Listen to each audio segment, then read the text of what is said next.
mas que consegue nos conectar, né, e aqui nós possamos aqui aprender juntos. Agradecer também ao pastor André Moreira pela confiança aí, por ter me convidado. É a segunda vez que eu estou participando aqui dessa live do EBD em Questão.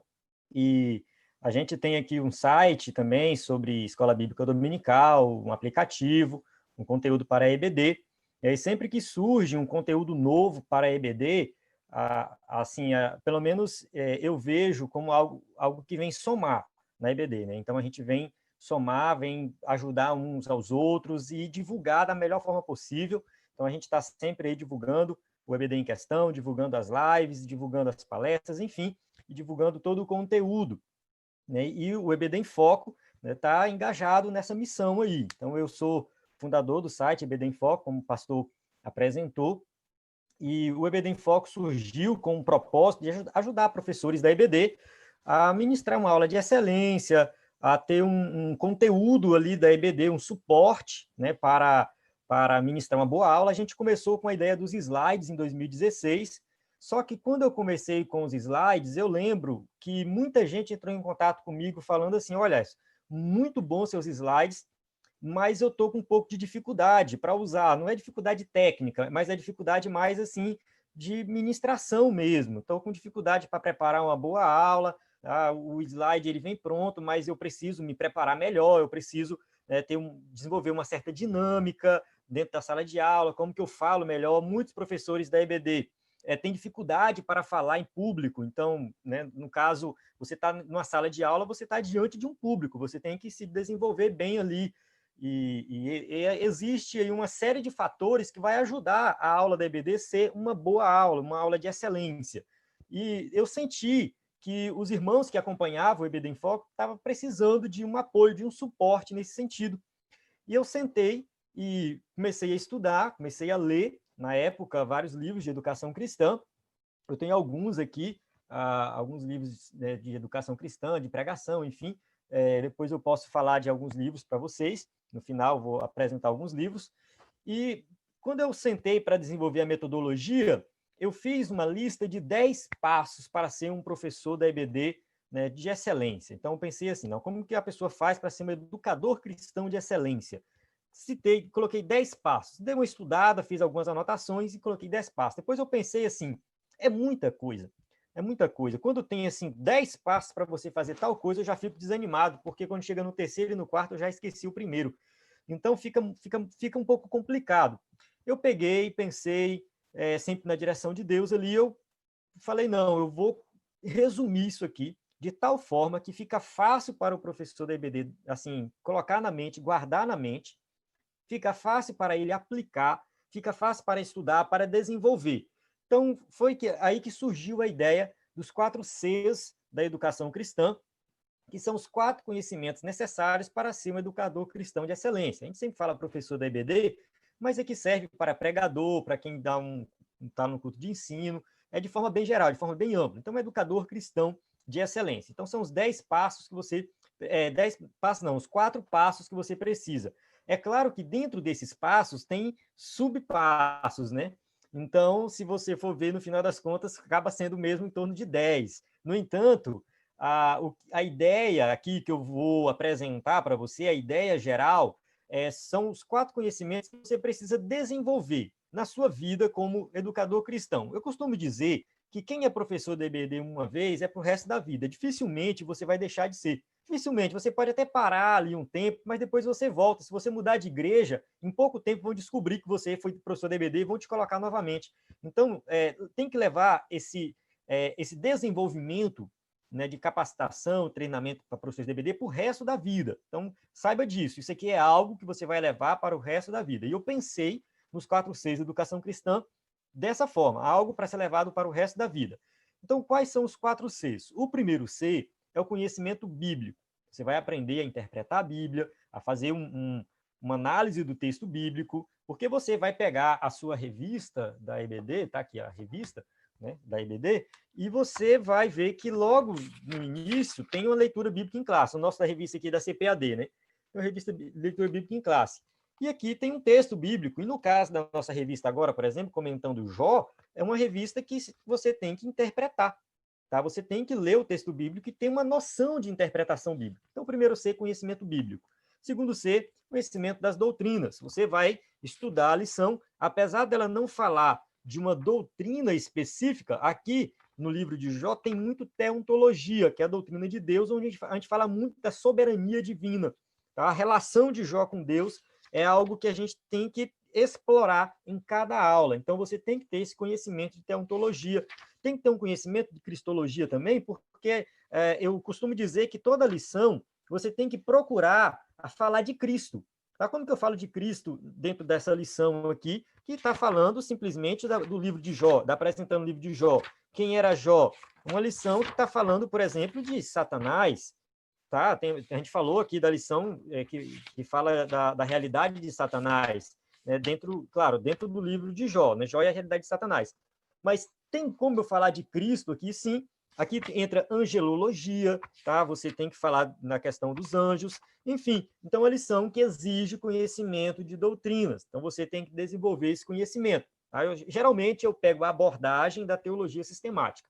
Tem a teologia bíblica, mas eu vou para a teologia sistemática, que eu acredito que ela é mais didática e é melhor para principalmente quem está tendo o primeiro contato com o estudo das doutrinas. Depois vem o conhecimento do assunto. O conhecimento do assunto o terceiro C. Assim, eu falo primeiro, segundo, terceiro e quarto C, mas eu costumo dizer que não precisa ser nessa ordem. Tá? Eu coloco uma ordem para a gente criar um hábito de memorizar assim nessa ordem.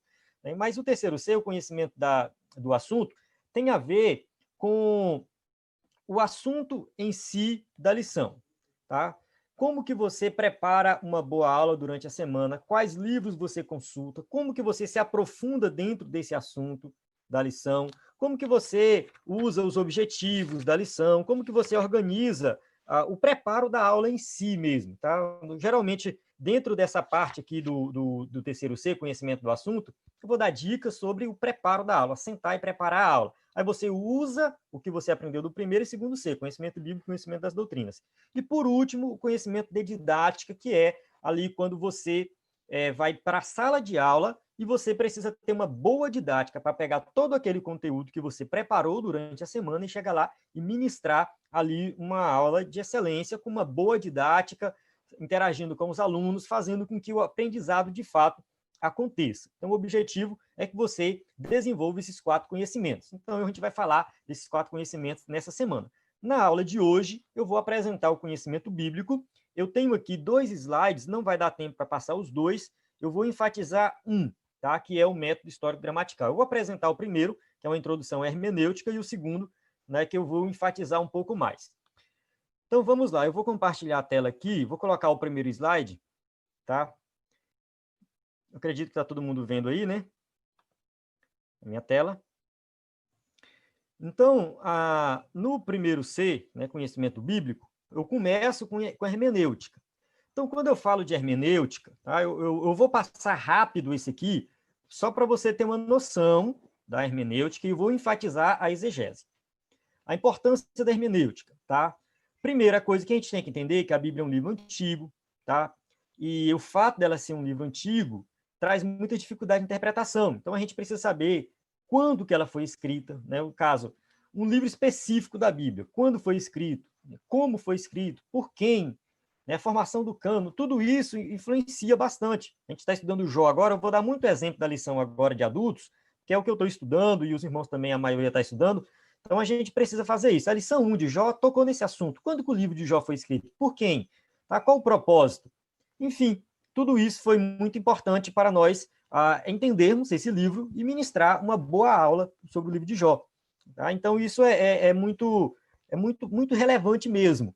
E quando a gente fala da hermenêutica, o livro do Roy Zuck, deixa eu ver se ele está aqui, esse livro aqui, o do Roy Zuck, tá? A interpretação bíblica. Este livro, não sei se está dando para ver aí, mas qualquer coisa no final eu mostro de novo. Este livro, ele fala dos abismos que a gente tem que transpor na interpretação bíblica. O abismo do tempo, que a Bíblia é um livro antigo, o abismo geográfico, a região onde passou as histórias bíblicas. No livro de Jó, a gente tenta descobrir onde fica Uz ali, mas é difícil, tá? A gente tem uma noção, mas assim, Quando a gente vai falar de Uz, né, a gente vai falar de mapa, a gente vai mostrar um mapa, a região de Israel, aquela região ali da Mesopotâmia, enfim, tá? Tem toda aquela região que a gente precisa ter esse conhecimento. Então, né, tá aqui no mapa, é mais ou menos essa região que se passa as histórias bíblicas tanto Antigo como Novo Testamento. E aí tem que ter esse conhecimento da geografia, né? Uma região que a gente não conhece, eu particularmente não conheço. Tem um abismo cultural, né? A cultura da época é diferente da cultura de hoje. Então, para nós interpretarmos um texto bíblico corretamente, nós temos que saber a cultura, conhecer a cultura da época. Então, daí a necessidade de você recorrer a livros que vai falar do contexto cultural dos tempos, né, do Antigo e do Novo Testamento. O abismo do idioma, tá? No caso, a gente tem o hebraico, o grego e um pouco de aramaico, onde a Bíblia foi escrita. A gente pode observar que as lições sempre tocam na língua original, de acordo com o original, a palavra tal tem tal significado, e nessa lição anterior agora, a gente falou da palavra barak, né, que é, no caso, abençoar, e aí foi traduzido como amaldiçoar, e gerou uma confusão, e teve gente que colocou nos comentários lá do meu vídeo que a Bíblia não é de confiança, porque não está confiando mais nas traduções. Inclusive, eu vou ter que gravar um vídeo depois, só por causa desse comentário, porque, né, muita gente ficou desconfiado agora da tradução, das traduções da Bíblia, porque, né, traduziu aquela palavra diferente por causa do contexto, e enfim, né, então a gente precisa levar isso em consideração, né? O abismo literário, que são a questão dos estilos literários, né? O livro de Jó, por exemplo, é um estilo literário poético, e a poesia é semítica, não é poesia dos dias atuais. Então a gente precisa estudar um pouco disso. Tá? Daí a necessidade de você comprar um livro de hermenêutica e já começar a estudar o abismo sobrenatural, que é a questão de que a Bíblia é um livro sobre Deus, tá? Mas que foi escrito em linguagem humana. Então fica assim, tá? Como que Deus vai se comunicar com o ser humano? Tá? O Deus Todo-Poderoso, infinito, acima de tudo, como que ele vai se auto-revelar para o ser humano numa linguagem humana? Então tem que fazer algumas adaptações nessa linguagem para que nós possamos, de fato, compreender quem é Deus. E aí exige, né, de nós esse conhecimento, né, principalmente de figuras de linguagem, que vai entrar aqui. A hermenêutica, exegese e homilética. O livro do Zuck, ele coloca esse coisa aqui, deixa eu ver se eu consigo colocar maior aqui, esse diagrama, tá? E esse diagrama aqui, ele fala assim, ó, a hermenêutica são os princípios de compreensão do conteúdo, princípios de interpretação. Tá? É a base. Então, você estuda hermenêutica para ter a base de interpretação.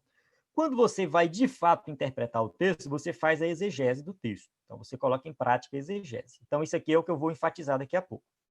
Depois, você vai para a aplicação individual, que é na sua vida. Primeiro, você aplica na sua vida, para depois você passar para os seus alunos.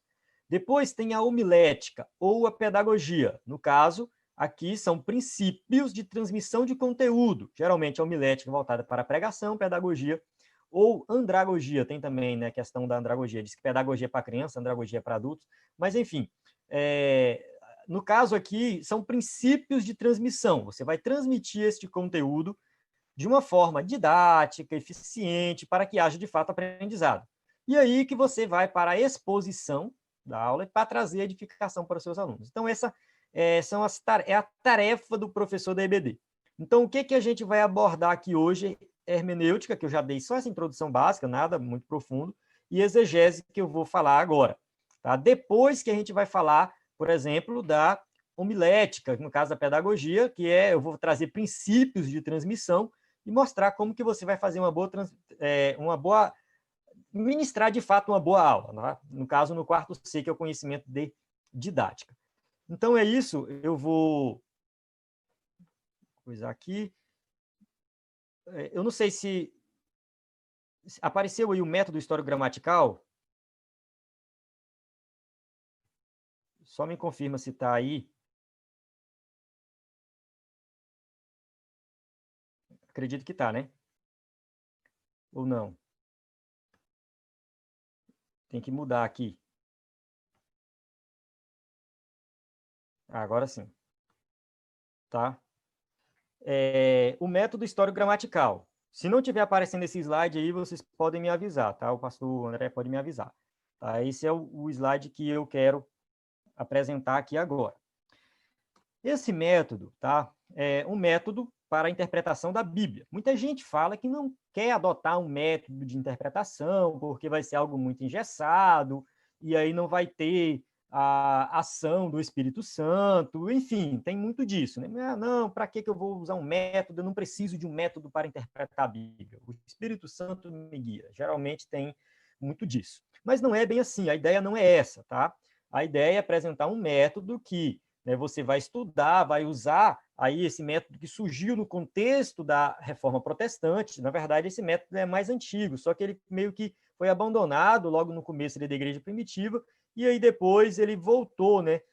Não Igreja Primitiva, mas os pais da Igreja ali mais na frente, né? O método histórico-gramatical, que é o método que eu acredito ser o mais correto para a interpretação da Bíblia, quando ele foi usado logo no início dos pais da Igreja, ele foi muito associado aos hereges, tá? Tinha um método de interpretação que era o alegórico, eles alegorizavam as escrituras, né? E tinha um método de interpretação histórico-gramatical.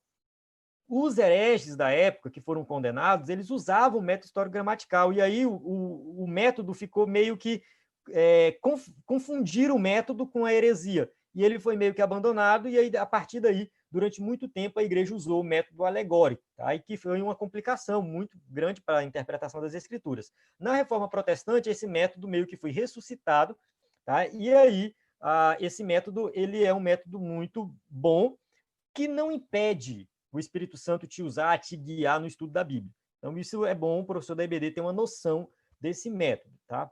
Então, ele defende, né, o quê? Que esse método defende que o significado de um texto é aquele que o autor tinha em mente e que a intenção do autor pode ser derivada com o máximo de exatidão, observando-se os fatos da história e as regras de gramática aplicáveis ao texto sob estudo. Quando você lê um texto bíblico, você tem que procurar saber o que o autor tinha em mente. Existe uma teoria aí que fala da morte do autor. Então, significa o quê? Que um texto, quando ele é publicado, o autor perde o total controle sobre ele. O autor não existe mais e o leitor vai ler esse texto e vai dizer qual a interpretação desse texto para ele. Então, eu posso pegar um texto e ler um texto e falar, esse texto para mim significa tal coisa. Você pode pegar o texto e falar, para mim ele já significa tal coisa. E assim vai. Cada pessoa pode ter uma interpretação diferente do texto. Essa teoria, ela pode até ser boa, né, para um poeta, para alguém que escreveu um texto com esse propósito. Tá? A pessoa escreveu o texto e ele mesmo falou, isso aqui, cada um vai ter sua interpretação. Talvez essa teoria sirva para isso, mas para a Bíblia essa teoria não serve. Tá? Dizer que o texto bíblico, cada leitor vai dar a sua interpretação, vai virar uma bagunça. Tá? Cada um vai dar o seu ponto de vista sobre o texto. E o método histórico-gramatical, ele vem acabar com isso e falar assim, não, nós temos que procurar saber o que Paulo tinha em mente quando ele escreveu, né, aquele texto específico. O que o autor de Jó tinha em mente? Eu não sei quem escreveu Jó, a gente não sabe, a gente já discutiu isso nas lições aí. Eu não sei quem foi que escreveu, mas quem escreveu, escreveu com um propósito específico. E como que eu descubro o que ele tinha em mente? Eu tenho que procurar saber o contexto da época, mais ou menos a época que a história de Jó se passou, procurar deduzir também quando que o texto foi escrito.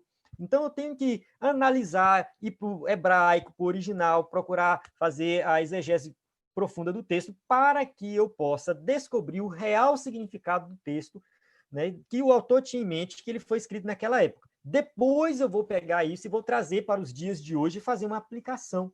Tá? Qual o significado do texto para os dias de hoje? Qual a aplicação prática desse texto?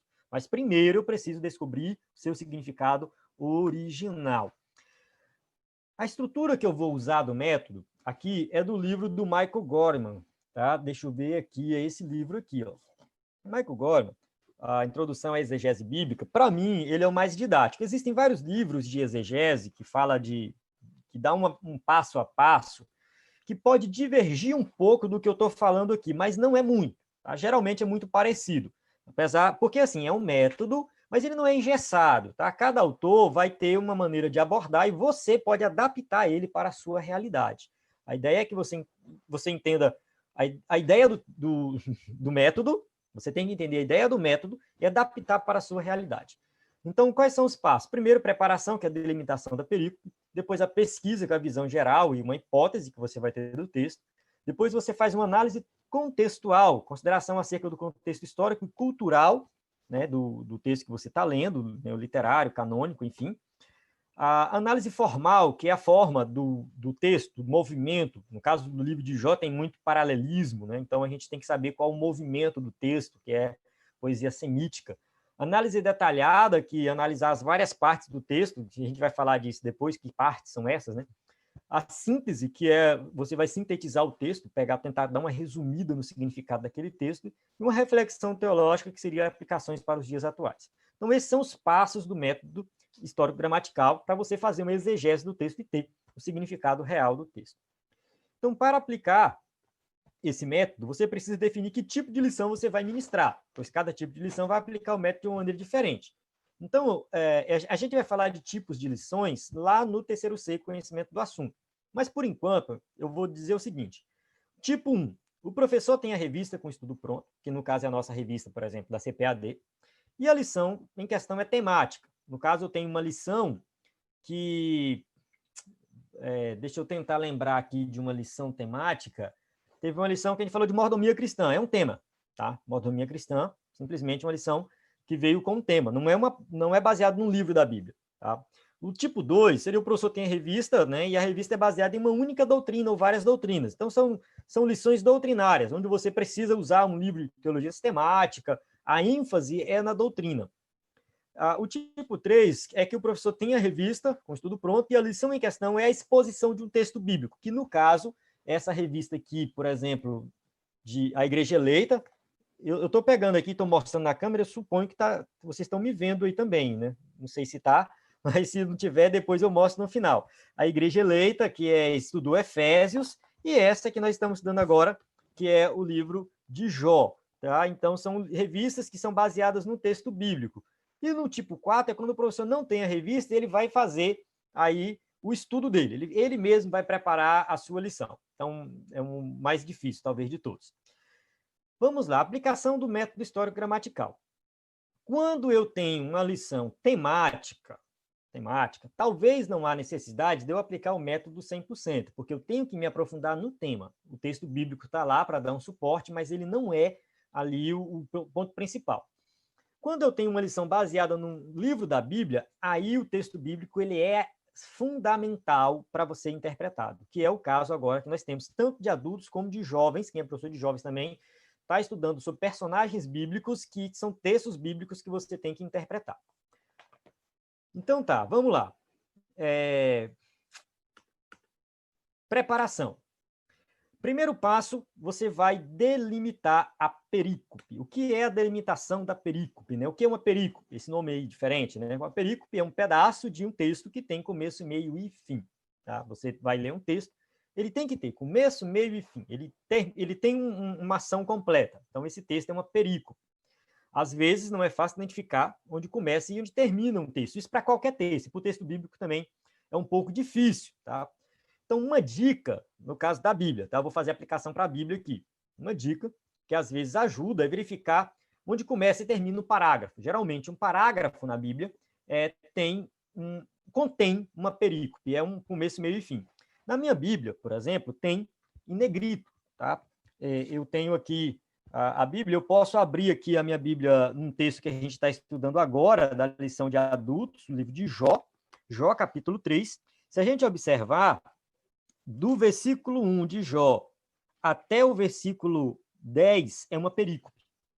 Tanto que o escritor da revista dividiu dessa forma. O primeiro tópico comenta o versículo 1 ao versículo 10. Isso é uma perícope, tem uma ideia fechada. No versículo 11, na minha Bíblia, está em negrito.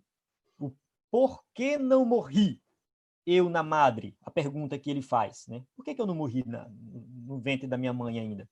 Então, aqui na minha Bíblia está o P em negrito. Você pode conferir na sua. Do 11 até o 19. Tá? Do 20, começa uma nova perícope. Jó muda de novo de assunto. Ele fala assim, por que se concede luz ao miserável e vida aos amargurados de ânimo, que esperam a morte e ela não vem? Então, aqui ele já muda de assunto novamente, é o terceiro tópico da nossa lição. Então, o escritor da nossa revista, o pastor, fugiu da mente o nome agora, aqui, Agora eu fiquei... José Gonçalves, não posso esquecer o nome dele. O pastor José Gonçalves, ele fez análise do texto. Primeira coisa que ele fez foi delimitação da perícope para escrever essa lição. E o professor da EBD tem que perceber isso. Tá? Então, são 3 partes aqui, cada parte uma perícope que você pode estudar separado.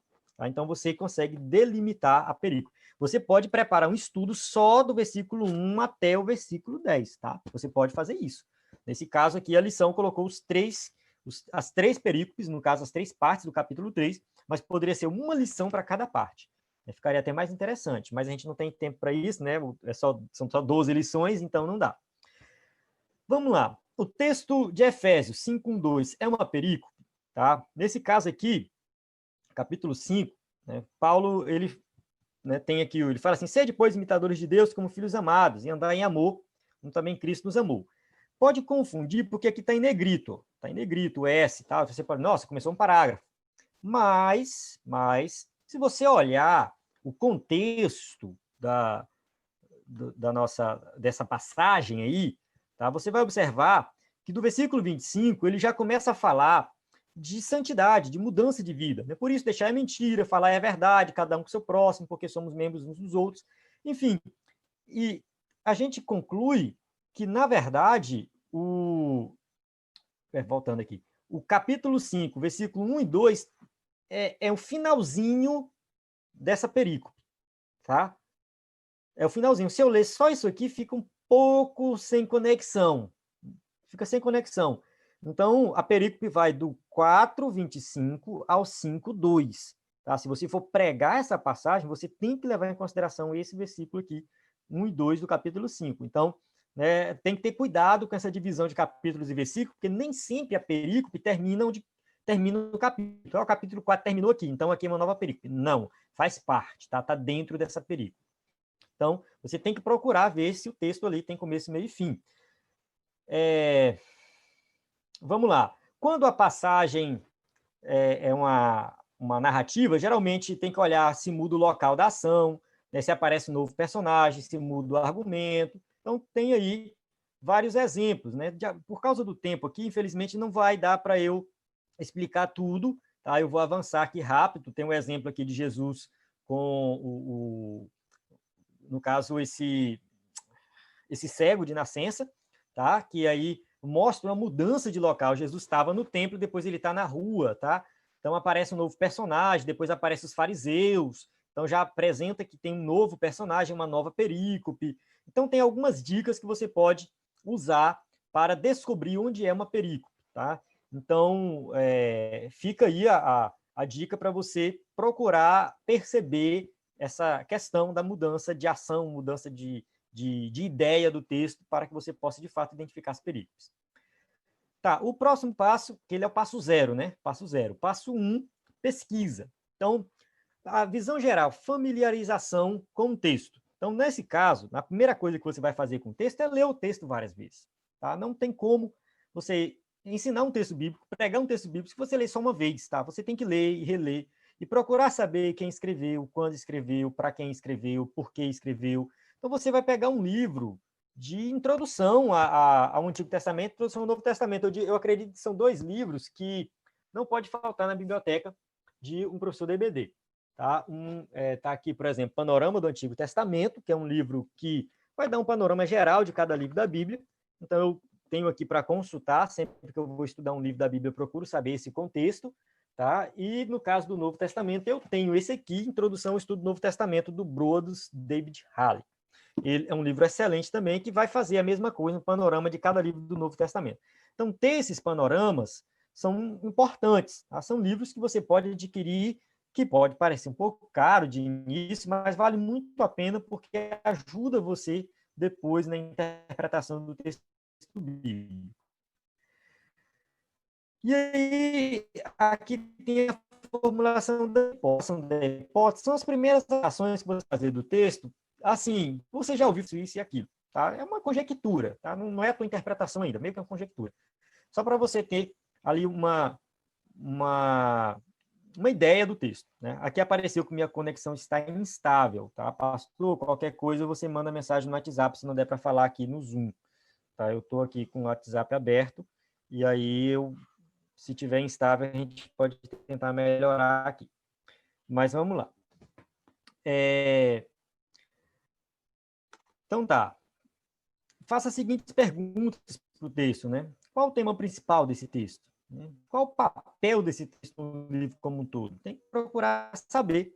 Então, quando você faz essa pergunta para o texto, você começa a ter uma noção, uma ideia do seguinte, capítulo 3. Qual é o tema principal aqui? É o lamento de Jó. Tá? O tema principal aqui é Jó lamentando mesmo o que aconteceu com a vida dele. Ele começa a desejar não ter nascido, depois ele começa a se perguntar para Deus, Deus, como que eu posso viver agora? Porque para Jó parece que até a morte é uma bênção de Deus, né? Algo que vem de Deus. Ele não vai tirar a própria vida. Então, está na mão de Deus a vida dele. Então, a gente começa a perceber o movimento do texto, fazendo essas perguntas. Qual o papel desse texto no livro como um todo? Por que Jó faz isso? Por que ele clama? Por que ele amaldiçoa o dia do seu nascimento? Qual o papel desse capítulo 3 no livro como um todo? Por que o escritor do livro de Jó resolveu colocar esse capítulo 3 aqui? Por que ele não pulou esse capítulo aqui? Por que ele não tirou essas palavras? Por que ele registrou? A gente tem que observar que o texto bíblico ele é um texto econômico, tá? O papel era muito caro, tinta também, então eles escreviam só o necessário, nada mais e nada menos do que o necessário, tá? Só o necessário, tudo muito resumido, tá ali realmente. Então, se aquela palavra está ali, é porque ela é importante. Se aquele versículo está ali, é porque ele é muito importante. Por que o escritor resolveu colocar ele? Né? Começa a se fazer essas perguntas. Próximo passo, análise contextual. O que é análise contextual? É o contexto histórico, cultural, literário e canônico do texto bíblico. No caso do contexto histórico, você tem que saber qual o contexto histórico que o livro foi escrito, né, para compreender corretamente, né, o que realmente significa aquela passagem. Então, a considerar tudo isso, é necessário entender o contexto político e religioso também. Quando eu falo contexto histórico, eu estou levando em consideração tudo isso. Depende da passagem, tá? Depende muito da passagem. Quando você vai estudar os evangelhos, é muito importante o contexto político e religioso, tá? Muito importante mesmo. O livro de Jó, o contexto político não é importante. É uma época que a gente não sabe exatamente quando foi, então não adianta ficar conjecturando sobre a política da época. O contexto religioso é importante, sim, porque está impregnado na teologia dos amigos de Jó. Então a gente precisa ver isso aí. Então nem sempre vai ser necessário aplicar todos os contextos. A gente tem que ver se a passagem exige isso. Eu estou preparando o estudo, né? Tá no EBD em Foco, a gente está colocando vídeo, PDF, que é sobre as cartas às igrejas da Ásia, ali no Apocalipse capítulo 2 e 3. Então, aquelas cartas, para interpretar elas são curtinhas, pequenininhas, mas para interpretar, para entender, a gente tem que analisar o contexto histórico, político e religioso ali. O Império Romano, adoração ao imperador, perseguição. Então, tudo isso a gente tem que estudar. Eu estou lendo aqui, tem que ler sobre os deuses gregos, quem eram os deuses, o que esses deuses faziam, por que as pessoas adoravam esses deuses. Então, quando a gente vê isso, aquelas cartas elas tomam um significado totalmente diferente de uma leitura superficial. Aí eu mesmo estou aprendendo muito com o estudo dessas cartas, e o livro que eu estou usando, inclusive, eu vou indicar ele aqui, ó, que é um comentário exegético de Apocalipse, do Osborne. Cara, esse livro é excelente, porque ele faz a exegese do texto, ele não dá o estudo pronto. Tá? Eu tenho o comentário do Hernando Dias Lopes também, de Apocalipse, mas o comentário do Hernando Dias Lopes é um comentário expositivo, onde ele prepara meio que uma pregação, um ensino sobre a passagem. E esse do Osborne, aqui, ele faz a exegese do texto, ele vai no original. Então, ele é muito bom nesse sentido, para a gente entender os contextos. Tá? Então, uma aplicação, que é o contexto dos evangelhos. Né? Então, no caso, a região da Judéia foi comandada por um tempo pelos gregos, e na época de Jesus foi comandada pelo Império Romano. Então, na Judéia, você encontrava gregos e romanos andando por lá, e o pessoal de lá, da região mesmo, né, original, lá, falando hebraico. Então, tinha um povo que falava hebraico, que falava latim, que falava, no caso hebraico não, era aramaico, né, porque quando eles voltaram do exílio, eles já falavam aramaico. O hebraico era só lido na sinagoga. Então, que isso fique bem claro, tá? A língua de Jesus era o aramaico. Quando ele ia para a sinagoga, a Torá era lida em hebraico. Muito provavelmente, Jesus falava grego. Alguns teólogos concordam com isso, outros discordam, mas eu acredito que ele falava grego porque era muito comum o grego naquela época, o grego koiné, é o grego comum, tanto que os evangelhos foram escritos em grego, todo o Novo Testamento foi escrito em grego. Então, eu acredito que Jesus ensinava e pregava em grego. Então, era uma região bilíngue. Tá? No caso, está aqui, né, essa informação. Na Judéia falava aramaico, grego e latim. Haviam grupos religiosos que pensavam de maneira diferente, saduceus, fariseus, zelotes, herodianos, essênios. Então, entender isso aqui é fundamental para você ler os evangelhos e entender, de fato, o significado dos evangelhos. Como que você vai entender a parábola do fariseu e do publicano que vai orar lá no templo? Né? Que eles, né? Enfim, tem que entender o que é um fariseu, o que é um publicano. Tá? A parábola do samaritano. Tá? Quem eram os samaritanos? Né? Enfim, tudo isso você precisa ter essa base e tem que ler, tem que estudar, tem que procurar se aprofundar. Tem um livro que eu comprei do pastor André Moreira, que é esse aqui, ó, Jerusalém no Tempo de Jesus. Esse eu não comecei a ler ainda, tá na fila aqui. Ó. Mas é um livro que, né, pelo que eu vi aqui, ele vai dar uma base muito boa, né, do contexto histórico, religioso e cultural, né, dos tempos do Novo Testamento. Então, um livro que eu acredito ser assim fundamental para um professor da EBD. Tá, o contexto cultural. O contexto cultural também é importante. Nos dias de hoje, as culturas já são diferentes. Imagina as culturas dos tempos bíblicos. Então, como que eu faço, né, para estudar? Por que o contexto cultural é importante? Tá? Esse exemplo aqui, se eu não me engano, ele tem no livro Hermenêutica Avançada do Winkler, coisa assim. Fala assim, ó, Marcos 9,17. E enviou 2 dos seus discípulos e disse-lhe, ide à cidade, e um homem que leva um cântaro de água vos encontrará. Segui-o. Tá? Um homem que leva um cântaro de água. Se eles encontrassem vários homens carregando cântaros de água, tá? Uma suposição. Jesus falou para eu encontrar um homem carregando um cântaro de água. Aí eu chego lá, tem 10 homens carregando um cântaro de água. Qual é deles? Eu me perguntaria, né? Sem entender o contexto da época, eu ia falar, Jesus, espera aí, se eu encontrar vários, como que eu faço para descobrir qual é o homem, né? Acontece que na cultura da época, somente mulheres carregavam cântaros de água. Então, portanto, quando visse um homem realizando essa atividade, deveria seguir ele. Tá? Seria o único. Tá? Não vai ter outro homem carregando cântaro de água, porque isso é trabalho de mulher. Cultural. Tá? Totalmente cultural. É igual nos dias de hoje. Tá? Na nossa cultura, mulher lava vasilha, mulher faz comida e homem não faz essas coisas. Né? Está mudando já bastante, mas isso é algo cultural. Tá? É algo que faz parte da nossa cultura. Na cultura dos indígenas, né, eles têm lá também algo diferente. Tem algumas coisas que só as mulheres fazem. Eu vi uma vez, eu não sei se era arrancar mandioca na roça, era serviço das mulheres nos índios. Tá? Os índios, os homens iam caçar, as mulheres iam arrancar, apesar de ser um trabalho pesado, ir para o sol quente, cavar, tirar macaxeira. Quem já fez isso na roça sabe que é pesado. Né? Macaxeira, mandioca, aipim, vai variar da região. Né? No caso aqui a gente fala mais macaxeira. E é um serviço pesado, mas lá nos índios, as mulheres que fazem, cultural, algo deles. Tá? Então, nos tempos bíblicos, a gente tem que observar isso também. Qual é a cultura da época para que nós possamos compreender a passagem bíblica em questão que a gente está estudando. Então, no livro de Jó, a gente tem que procurar saber a cultura. Apesar de não conseguirmos localizar, né, assim, um tempo exato onde aconteceu a história de Jó, mas a gente tem uma noção que é na época dos patriarcas. Se é na época dos patriarcas, então a gente já tem uma cultura diferente. Tanto que o livro de Jó fala que as filhas vão ter parte na herança. Isso não fazia parte da cultura dos judeus, por exemplo, depois da lei. A lei dizia que era só os homens que tinham parte da herança, não as mulheres. No livro de Jó aparecem as filhas como parte da herança. Outra curiosidade do livro de Jó é que cita o nome das mulheres e não cita o nome dos homens. Nós não sabemos o nome dos filhos de Jó. No caso, depois que Jó é restaurado, não cita o nome dos homens, só das mulheres. Então, parece que tem algo diferente aí, né, com relação ao livro de Jó. Não sei se é a cultura da época que a história aconteceu ou se é a cultura da época que o livro foi escrito. Mas tem algo diferente, porque geralmente dos judeus eles citavam o nome dos homens e ignoravam o nome das mulheres. No livro de Jó acontece o contrário. Então, a gente precisa estudar e se aprofundar nesse tema aí. Contexto literário, tá? Precisamos entender qual o estilo literário, tá? Qual o estilo literário aquele texto bíblico foi escrito. Deixa eu ver aqui se eu coloquei estilo literário. Tá, eu vou falar logo de contexto imediato, próximo e geral, tá?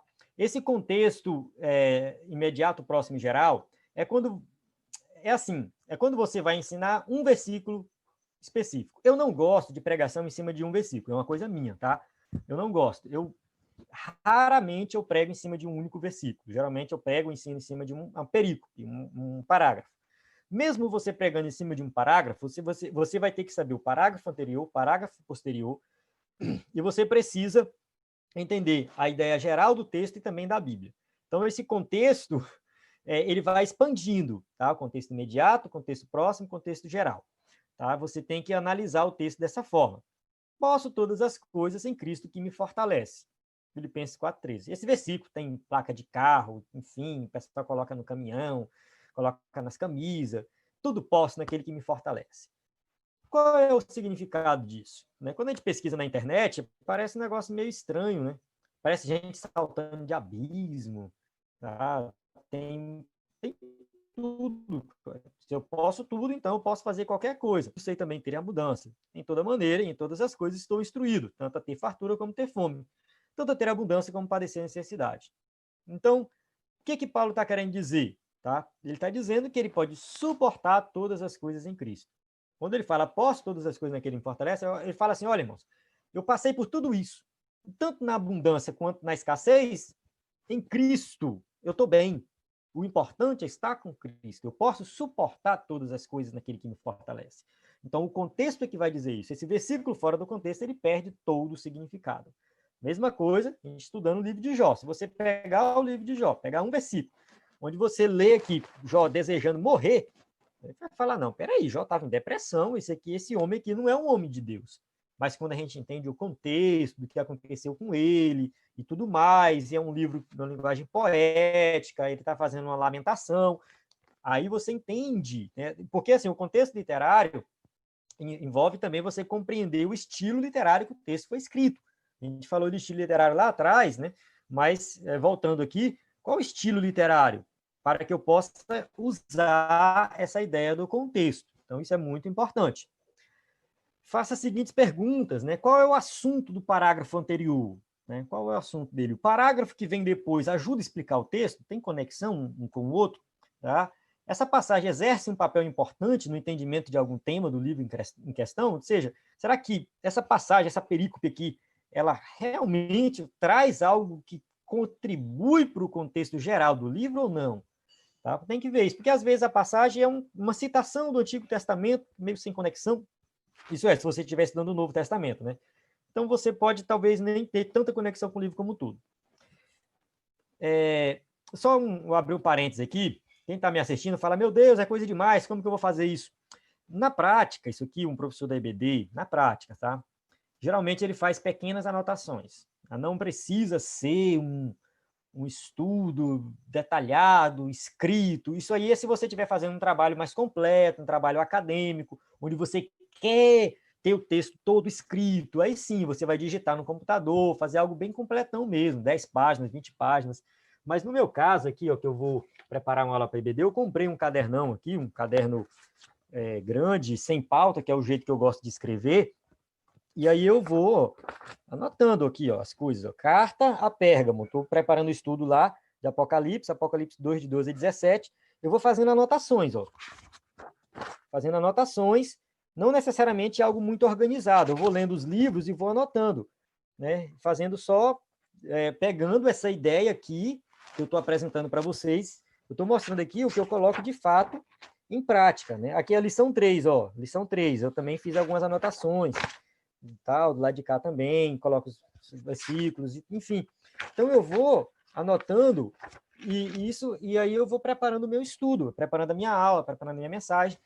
Quando eu estou com mais tempo, se eu quero fazer algo mais completo, aí eu pego essas anotações e vou digitando, que é o caso do estudo das cartas às igrejas da Ásia, que eu estou fazendo um estudo completo, digitando com 8 páginas, 10 páginas. Então lá tem uma exegese completa do texto e tal.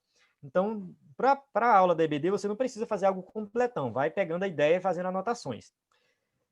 Eu vou avançar aqui essa parte do contexto canônico, tá? Para a gente andar mais rápido. Tá? O contexto canônico, só para você entender, é como que o livro influencia o restante dos outros livros da Bíblia. Tá? Qual a relação daquele livro, daquela passagem específica, com outros livros da Bíblia? Então, qual a relação de Jó aqui com outras passagens? Então, a gente tem que, né, usar nesse sentido.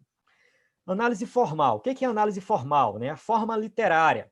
Então, a Bíblia foi inspirada pelo Espírito Santo, mas cada autor registrou a palavra de Deus em consideração ao seu contexto cultural e estilo literário específico.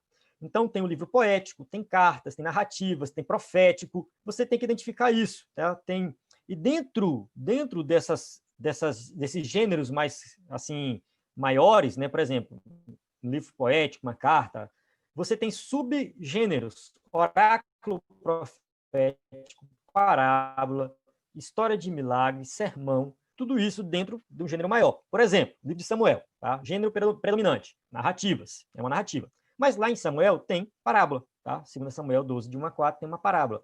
Tem um oráculo profético, 1 Samuel 2, 27 a 36, e ali, né, tem um profeta que vai até Samuel, enfim. Tem poesia, tá? Dentro de Samuel tem aquele cântico de Ana, tá? Uma poesia. Então, dentro de um livro que é predominantemente narrativo, tem subgêneros, parábolas, oráculo, poesia, dentre outros. Então, você tem que olhar, né, nessa questão da forma literária.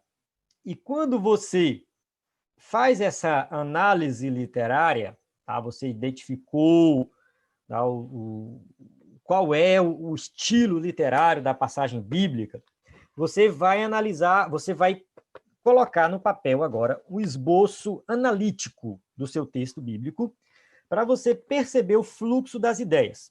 Essa parte do esboço analítico talvez não seja muito interessante para o professor da EBD que já tem uma revista pronta com estudo pronto. Tá? Talvez não seja tão interessante. Mas para quem vai preparar um estudo do zero, é fundamental o esboço analítico. Tá? Você vai perceber ali o fluxo do texto. O esboço analítico de Efésios 6, 10 e 20. O que é o esboço analítico? Eu li a passagem de Efésios e comecei a colocar no papel a ideia ali de Paulo. Primeiro, ele fala da realidade da batalha espiritual. Coloquei em negrito os textos principais. Ó. A realidade da batalha espiritual, as armaduras de Deus e a oração por todos os santos. São 3 partes. Dentro dessas partes, tem subpartes, que eu chamo de A, B, C e D. Ele fala de ser fortalecido no Senhor, no versículo 10, no versículo 11, revestido de toda a armadura. Isso aqui, gente, não é um esboço de pregação, não é meu ensino, é só para eu entender o fluxo das ideias do texto. Depois, é claro, eu posso usar esse esboço para eu preparar o meu esboço de pregação. Então, nesse caso, eu já vou colocar um título mais bonito, um título mais...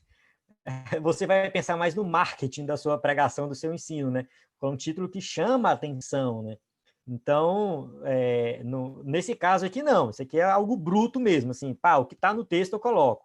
Né? Depois, aí eu vejo o fluxo das ideias e na hora de preparação, da preparação do sermão em si, do estudo em si, não vou colocar todos esses passos, esses tópicos, né? Eu vou dar uma resumida, vou entender a ideia do texto e colocar um temazinho mais bonito em cada tópico, né, que é o que acontece na nossa revista. A nossa revista ela vem com 3 tópicos, geralmente, cada tópico tem um subtópico, tudo isso em conexão com o texto bíblico e também de forma que chama a atenção para o estudante. Eu acredito que eu tenho até umas 9 e 10, tá? Mais uns 10 minutos aí. Então, vamos lá, análise detalhada. A análise detalhada, tá? No caso, a base da análise detalhada é o esboço analítico. Nesse caso, também, essa análise detalhada, ela é muito boa para quem vai preparar um estudo do zero. Tá? Para quem já está com a revista pronta, talvez não tenha tanta necessidade de fazer. Mas é basicamente o que a gente vê nos comentários bíblicos. Análise detalhada é como se você fosse preparar o seu próprio comentário daquela passagem. É basicamente isso. Você não vai consultar um comentário bíblico, tá? Você não vai olhar. Você vai pegar o seu estudo. Por quê? O que você usou para preparar o estudo lá da passagem que você está em questão lá, né? Você usou uma introdução, por exemplo, ao Novo Testamento, tá? Você vai estudar, vamos supor que a passagem seja essa passagem de Efésios capítulo 6 aí, né? E aí você estudou, por exemplo, sobre Efésios, uma introdução. Quem escreveu Efésios, quando escreveu, para quem escreveu, qual o propósito e tal. Depois você deu uma lida em algum livro sobre o contexto histórico da época que passa que aquela carta foi escrita, né? Onde ficava localizado Efésios, qual era o governo de lá, enfim, qual a religião de lá, o contexto religioso, o que as pessoas adoravam. É lá que ficava o templo à deusa Diana, enfim, você vai ter esse estudo aí. Aí depois você, né, quem sabe, consultou algum outro livro sobre o estilo literário de cartas, no caso, um comentário bíblico, tá? No caso aqui, quem sabe você pegou o comentário do Roy Zuck e deu uma lida sobre a interpretação das cartas. Como que eu interpreto uma carta? Tá? Você deu uma lida aqui. Mas, até o momento, você não consultou um comentário de Efésios. Então, você não pegou nenhum comentário ainda. A ideia é essa. Aí agora você vai montar fazer o seu próprio estudo daquela passagem, e depois, no final, é que você vai pegar aquilo e comparar com um comentário e dar uma melhorada. Então, você vai pegar um comentário, né, de algum escritor renomado aí, que tem um comentário, e você vai dar uma lida e vai dar uma aprimorada no seu estudo, tá? Então, nesse caso, né, eu coloquei até aqui, ó, essa análise detalhada depende do seu objetivo, né? Você não tem uma revista pronta e vai preparar uma aula do zero, tá? Você não tem um estudo pronto, você vai dar uma aula na EBD, vai ensinar na igreja do zero mesmo. Uma análise detalhada, bem completa, tá? Você tem a revista pronta e está procurando entender melhor o texto, tá? Então, neste caso, a análise preparada não precisa ser, né, a análise não precisa ser muito detalhada, melhor dizendo. Pode fazer apenas algumas anotações. Então, você vai anotar algumas coisas, mas não precisa detalhar muito, tá? Então, o ideal é fazer uma explicação detalhada de cada versículo, mas sempre observando todo o contexto, tá? Em relação aos detalhes, oriento você a explorar algumas palavras, que é o estudo da palavra-chave. Então, palavra-chave, você pega aquelas palavras mais importantes do texto, vai para um dicionário, tem o dicionário Wycliffe, né? Wycliffe, se não me engano que assim pronuncia, é um dicionário muito bom, tá? Você pode pesquisar na internet o original, o grego, o hebraico, tá? Tem um significado mais profundo da passagem, para depois você aí tirar alguma lição dali, tá?